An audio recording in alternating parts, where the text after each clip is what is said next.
In today's video, I'm going to teach you how to connect Facebook pages to n8n.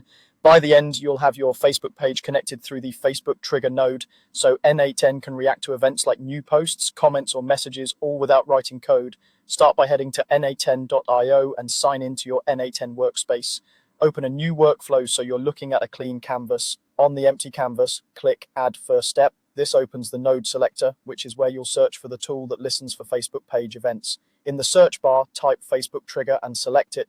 The Facebook trigger node is designed to subscribe to your page's events via webhooks, so n8n can receive notifications as things happen. If you're self-hosting n8n, make sure your instance is reachable from the internet so Facebook can deliver those webhook calls. If you're using n8n Cloud, this is already handled for you.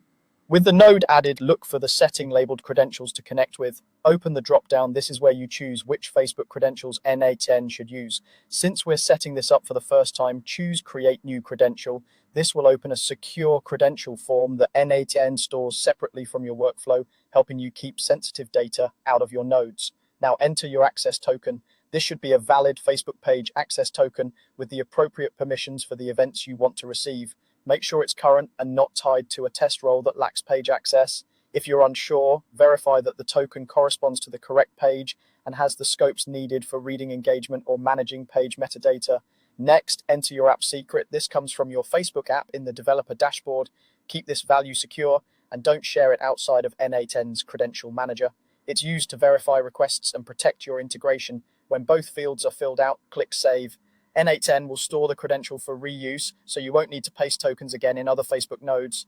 After saving, you can return to the Facebook trigger node and finalize any event options you plan to listen to. From here, your workflow can be activated to start receiving events from your page. A few quick tips as you wrap up. Use a dedicated page token rather than a user token, rotate tokens if they expire, and limit who has access to the credential in n8n. When everything is set, name your workflow clearly and save your changes so you can build on it later.